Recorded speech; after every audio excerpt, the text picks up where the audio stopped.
and always be seen as man and wife fulfilling. Assalamu alaikum wa rahmatullahi wa barakatuhu. If you have just joined us, we are talking about whether love is a need or a want. And we discussed the first point, saying that love is a need because of the need that we have for a companionship, a human companionship, to share our values, our interests, our thoughts, and our feelings with a companionship through whom we can double our joys and we can split our burdens. And then somehow we got into speaking about feelings. We said that feelings and values and interests and hobbies, these are all there, but whether we choose to share them or not, that is up to us. And that's what we're talking about, relationships requiring maintenance. And we spoke about the first level of communication. We said it's cliche questions. The second level was exchanging facts. And now we come into supposedly deeper level, and that is when we exchange ideas. Okay? And we said that ideas are easier to exchange because sometimes, whether you think this chair needs to be here or needs to be here, there is really nothing dangerous about this as far as feelings are concerned. So put it here, put it there, it's just an idea. What color should we paint the wall? It's just an idea. But then what happens after we share ideas? Then what do we need to do? What do we have to start doing now? We have to share our feelings. And some don't like to share feelings. Because what happens with feelings? Why are some people so reluctant in sharing how they feel? What is wrong with telling people that you are unhappy? Why is that so difficult to share? The person may not be interested in listening to us. What if we know that the person is genuinely interested in wanting to listen to us? Maybe the perception the other person has of us may take it either. Maybe. Okay? But why are we reluctant? I mean, if this is how I feel, then this is how I feel. One thing about feelings is that there is nothing right or wrong about feelings. Feelings are just there. Whether it's justified or not, that's a different story. But the fact that I am feeling this way, I am angry, I am sad, I am happy, it's a feeling. There is nothing right or wrong about it. Feelings are just there. Whether they are justified or not is a different story. Okay? But even knowing this, why are we so reluctant in sharing how we feel? Maybe we are afraid of losing the person with whom we are sharing the feelings. Maybe we are afraid of losing the person with whom we are sharing the feeling. Maybe we are. Okay? Maybe that's the case. We become insecure, like after sharing the feeling, we feel that we have become insecure probably. What gives us this sense of insecurity? Because it might create a negative picture for the person. So what are we doing when we are failing, when we are sharing feelings? We are like... Exactly. It seems like we are exposing ourselves. Because remember what we said about feelings. People must have a permission to enter into the way that we feel. And usually what do we lack? We lack things that we do not want to expose to people. So the thought out there is that now if I am going to open up, what will happen? I am going to expose myself. And that can be very scary. Don't know what I'm talking about? Okay? And then also there are other explanations, such as, why are we reluctant of sharing our feelings? Lack of trust, excellent. As trusting whom? The person that we are sharing our feelings with. Yes? Confrontation. You may be feeling where once you verbalize it, you have to confront it yourself. Okay. And some people, they are not confrontational, so what do? They just hold it in. They don't like to talk about it. Or people's opinions. People's opinions. Okay.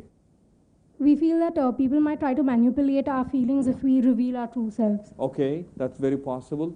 And then also there is the idea of what? Sometimes our cultures are not very encouraging for people to talk about their feelings. Remember what we spoke about, the media and all these things, the non-personal factors, how TV sells us ideas. Now, how common is it for a man to cry in public?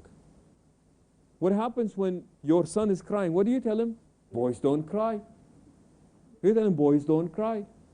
Do you tell your daughter, girls don't cry? No, you said, exactly, that's what girls are supposed to do. Let me give you a little spanking to help you in the process as well. That's what. So what we do is that sometimes we, in our cultures, we assign feelings. Okay? So we assign feelings as boys don't cry, girls don't do this, boys don't do that, and in the process, we miss out on this. I'm sorry, but we have to move on because we go on to these levels of communication and we never get out of it. Anyways, second need or second reason for why do we need love. This is a beautiful one. He said our need to love. He said it is to exercise our emotional capacity in the unique way that love makes possible. We need to find persons to admire, to feel stimulated and excited by, persons towards whom we can direct our energies. This is a beautiful need, people. This is really lovely. It is an opportunity to exercise our emotional capacity. You ever sometimes you just feel speechless because of how you feel, and you don't know how to express the way that you feel, and you are lost of words, and you don't know how to say it, and sometimes you don't even know whom to say it to. And sometimes you have just beautiful news, and you can't wait to see the person to share that news with. You all know what I'm talking about? That is really nice. Now, in a romantic relationship, that platform is given to us. A person with whom we are able to exercise our emotional capacity. In addition to these being humans that care for us, but now there is also this extra bond of us being in a romantic relationship with them. Not only this, but we all have emotional energies. The energy that is within us is not only, just our ability to exert physical force on others. No, but we also have this source that we call emotional energy that we are able to direct to somebody that we can admire, somebody that we can love, and somebody that we can feel stimulated and excited by. It's just so exciting being with you. It's so this being with you. So love and this romantic relationship gives me this platform to exercise my abilities. You know what is it that they say? Sometimes if you have a skill that you do not exercise, what happens to that skill? It rusts. And remember what we said earlier about people not feeling? Imagine that a person feels this way about somebody else who's married to, if they are not able to share this with them. It gets very crazy. I knew of a person, he said that he is so much in love with his wife and he's just so very grateful to her. And I said, well, so what do you tell her? What do you tell her about this? He said, I don't. So I said, well, how do you express your love to her? He said, I wash the dishes.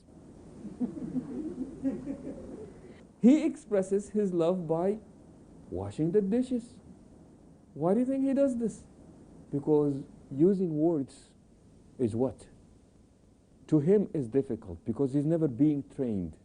He's never being taught to use words to express what is going on. You know who's good at this initially? Children. They don't know what to say, so what do? They cry. Isn't that why children cry? This is their first mean of communication.